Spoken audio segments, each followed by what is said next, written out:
Hey everyone, Kyle once again, and welcome back to the next episode review of The Great Jahy Will Not Be Defeated, Episode 5, Great Jahy Isn't Suspicious. And I guess I gotta give this show another thumbs up because I would say this show has really become a real gem. I would say gold for me, which I hardly say about for an anime, but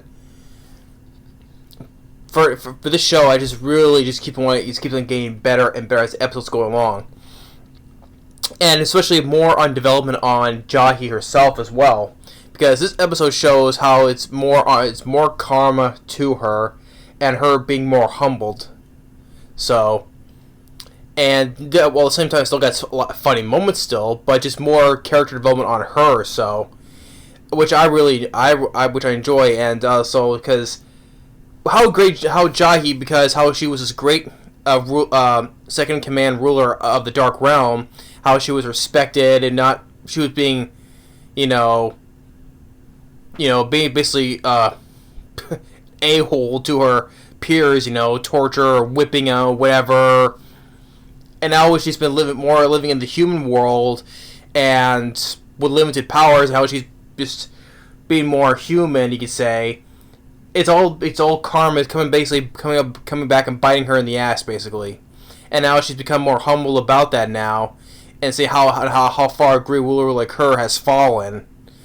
This is another more development on her character like that, which I've seen more. So, which I was more appreciative. So, at the same time, yeah, you feel sorry for her, yeah, but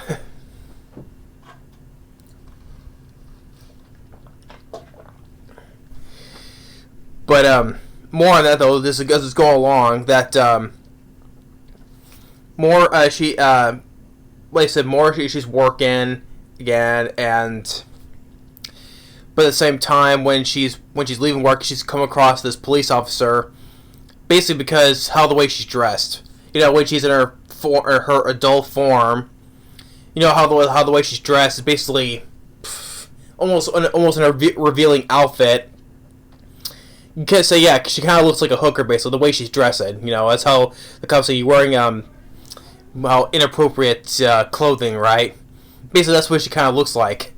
So, she goes and takes off, but it turns out, this isn't the first time her running with the law. You get a little montage of her running in with basically that same police officer again.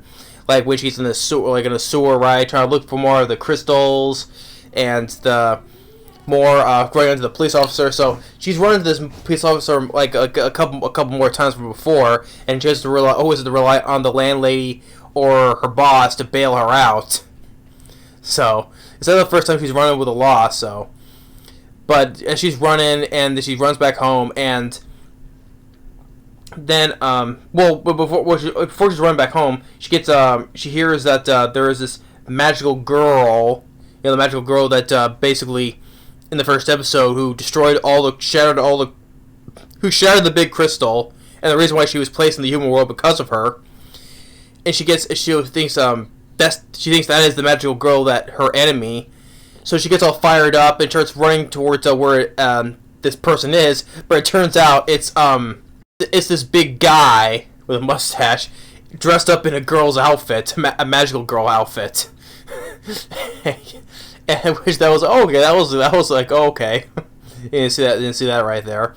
And then her face like And so the landlady and the boss has to bail her out again.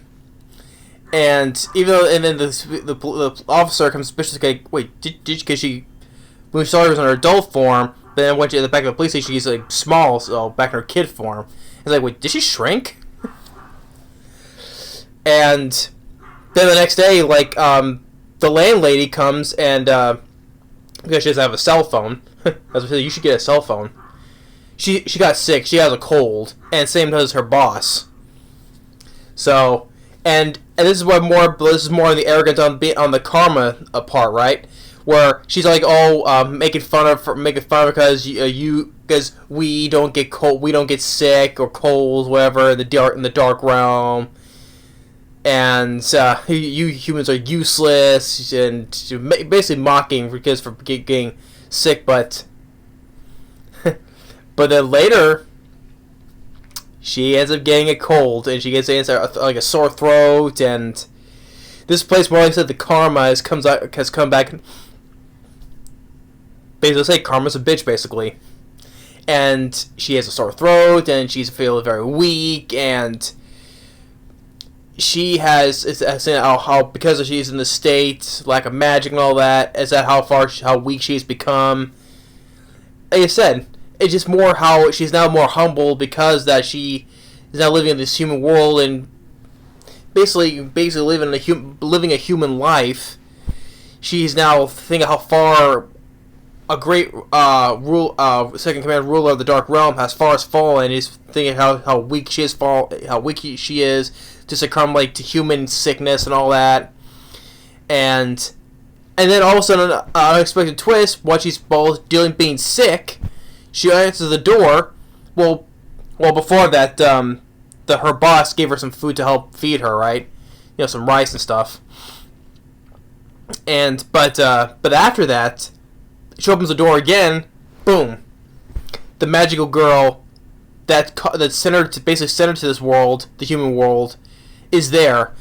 But the thing is, though, she does not recognize that's Jahy because since she's a little kid, she doesn't recognize her, and she's looking for the crystals. She thinks that this is a little kid who just happens to come across a crystal that will do harm for humans. So, and she's telling her, "Please give me that crystal, please." But sometimes she doesn't recognize that's Jahy right there.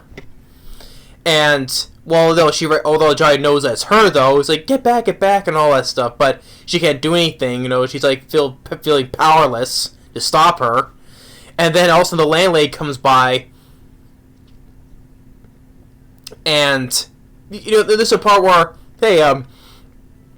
this is only the first time she's like, this is the first time when she helped Jahy, like in the second episode or so, where when she was supposed to be lost in the woods, she gave her a piggyback ride to her house. But here's more, she's acting more like the big sister, help looking out for her, right? That's what she said. She's acting like a big sister in this, where tells the magical girl, doesn't know who she is, to leave. If not, she goes and calls the police and has her carried away. And this is like I said, and even though with Jahy, she's still acting like the tough girl, right? But at the same time, she's been humbled. Because, like I said, she was scared. She was scared, and she couldn't do anything because she was weak. And like I said, how far a good ruler like her, who helped rule the Dark Realm, how far she has fallen. It's like this is more character progression I've seen on her to date. So. And then, of course, afterwards, as like at the end of some of the previous episodes, they do this little reimagining thing where, like how there was one where they're playing in spaceships. One that was like the manga thing at the end of the last episode 4. And here it's a wrestling competition where once again she's fighting the landlady to pay her rent. Which I like these little different endings for at the end of each episode, which I liked. I thought that was pretty fun. So yeah. So episode 5, I really give more another incredible thumbs up to this, because like I said, this is more character development, more on Jahy that we have gotten, because the magical girl, how she can't really do anything about it since she's in her kid form. At the same time, thinking that thinking she's trying to run from the law, and same time thinking that she won't never get sick since she's a demon. But the thing is, she can't get sick from getting human sickness, but she ended up dead, and she said instant karma. Even the landlady was acknowledging, oh, see that now? So, yeah, once again, it was just another great episode, because I'm just looking forward to how more episodes are going, like till episode 20. I think it's 20 episodes. If it keeps on going like this, I'm looking forward to it. If it keeps on going the way it is, I hope there'll be a second season. And also, it also makes me think that was she? It basically begs the question: with all this stuff that's happening to her, would she want to stay here in the human world, or she want to choose to go back to the Dark Realm?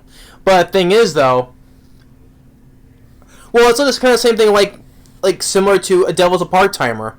You know, Sadao Mao, how he says he wants to go back to Ente Isla to rule, but he said he ends up liking it here on Earth, right? You know, with the friends with Chiho and her, like his boss at the McDonald's, right? Or with Emmy, you know, with her coworker, what was her name? Rika? Yeah. I think that's why the one thing, but like once again, similar to do Devil's a Part-Timer, I feel like Sadao Mao, he ends up liking it on Earth instead of going back to Ente Isla. I think it'll go the same way, like how, as much as Jahy wants to go back to the Dark Realm to restore the Dark Realm, I think she'll end up just wanting to stay here on Earth because she's met with wonderful friends that basically changed her life, like the landlady, the boss, and more what's going on, right? But if she does go back to the Dark Realm, I don't think that she's not going to be the same cold ruler like she once was. So that's what begs the question. Well, if she goes to the Dark Realm, I don't think it's not going to be the same how it was when she was once there from before. Or she would choose to stay here on Earth because of the time that she spent here, basically kind of bit humanized her, basically, of the ways that's happened to her. So that's more stuff I would like to see more of. So I'm looking forward to see how the series will go until episode 20. So if it continues on episode 20, it doesn't do that all at the same time. Hopefully there'll be a second season because I would love to see a second season for this. So yeah, I gotta give another thumbs up to episode 5 because, like I said, it's been non-stop greatness of thumbs up I've been given for each episode. As I said, each episode is getting better and better and better with more story and character, especially in characters, as well as humor and all that stuff. But like I said, dealing with karma and all that stuff, it's just been really well done, you know. So, gotta give another thumbs up to this show. Another great episode. I'm looking forward to the next one, as usual.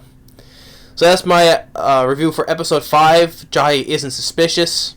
Thanks for watching. Stay tuned for the next episode review and more. Later.